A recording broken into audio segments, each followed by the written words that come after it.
Hey there, this is Christopher. Welcome to another one of my audio commentary tracks. Haven't done these in a while. The last one I did these for was from the musical Gypsy. This time around, we're going to do something a little bit different. We're going to be looking at the build up to the fight and the eventual fight between Clark Kent and the evil Superman from Superman 3. As we're starting here right now, we're looking into the scene in the bar in the St. Louis Hotel where Superman, the evil Superman, is pouring down a shot of whiskey.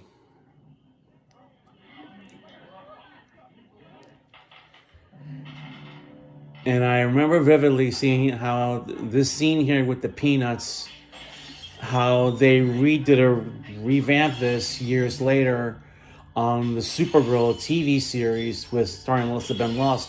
It was a similar setup, but she was afflicted by kryptonite, became evil, and flicked the nuts, and it was just a similar setup here. I don't recall whether or not she used heat vision like Superman did, but again, that was a nice homage. They referenced it from this film here. And Christopher Reeve, God bless him, he does such a phenomenal job here with his portrayal. In this particular portrayal here for this film as the evil Superman. And here comes Lana and her son Ricky taking the cab from Smallville on the way to Metropolis.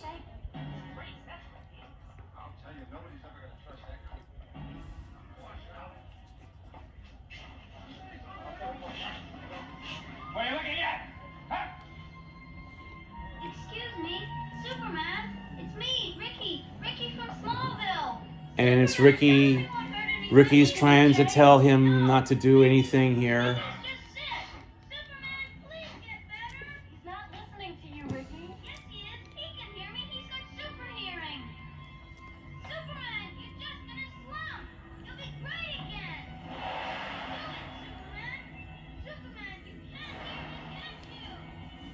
And I love how the voices of children are echoing inside of him, trying to get him to do the right thing, and he's resisting it, fighting the impulse to say, no, I don't want to do this, and it takes him way off his course from where he wanted to go, crash landing now into this junkyard. And now we're coming up on what many fans of the film, even the detractors who have their issues with this film, have said that this is one of the best scenes in the whole movie.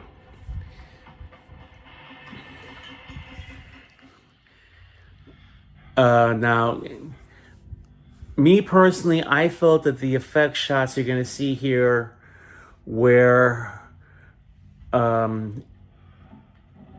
Christopher Reeve as Superman is being split, the effect of him with the good Clark Kent emerging out of him could have been done a little bit differently.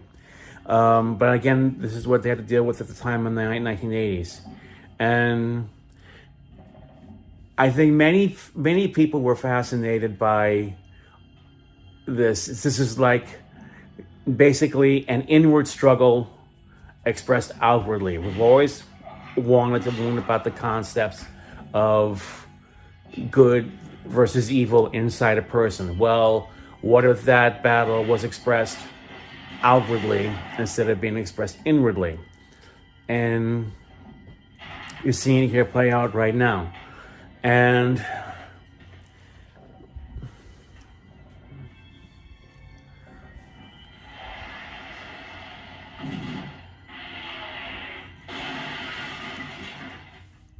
he really takes his lumps in this. But I'm referring to the late Christopher Reeve. But he was eager to do this. He wanted to try to find ways to make the character different. And from having done it in the first film, and then in the sequel, he had lost his powers and became a human being and had to deal with that.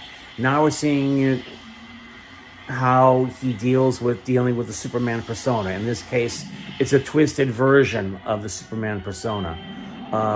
Almost make the comparison, it was almost like Bizarro. In fact, that was one of the things that the producers, Ilya Salkind, said in one of the tracks, that one of the inspirations they wanted to expand upon Superman's rogues gallery was to include villains like Mr. Pitlick, Brainiac, and Bizarro, as well as Supergirl, into the story.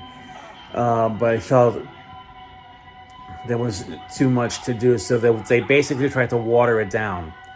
In Brainiac, they turned into Brainiac the Ultimate Computer. They disregarded Mixaplex. Supergirl they saved for a film of her own. And basically, Bizarro is the effect of Superman being affected by kryptonite. Now, if that kryptonite had been red kryptonite instead of green, that would have been a better thing, because it would have introduced the red kryptonite into the story. And here we're now at the point where they're in this junkyard having this great battle. They shot things at each other. He tried pouring Superman an acid. Didn't kill him, but yet it didn't kill him. Didn't even clean up his super suit, which is some weird reason about that. And I've always wondered about why, how they were able to do this, to put him through this, to put Chris Reeve through the junkyard like this. I don't know if it was payback for what they did to Margot Kidder in the Superman 1, in which she was being crushed by the rocks. But just, it's a weird kind of a feeling. But as we're seeing here right now, it's getting more and more obvious that neither one can get rid of the other. And you can see he makes his way out of the the trash compactor. You see the evil Superman is weakening, but there is no real final blow yet to subdue him. And I always felt that in the scene here with Clark throwing the tires was an indication of that he was starting to gain some of his some form of strength. That he was able to throw those things like that with precision, but still wasn't powerful enough to defeat him. But that point gets lost in the translation of the movie here.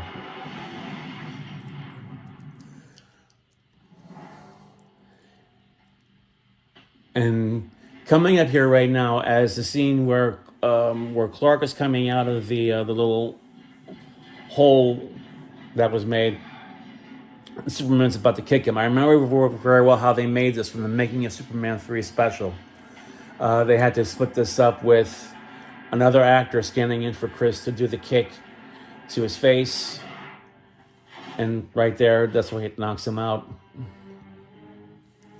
I can only imagine how hard it must have been for them to film this, to first shoot all the scenes with Clark with Chris Reeve first as the evil Superman, and then to reshoot the same kind of scenes again with him as the good Clark Kent.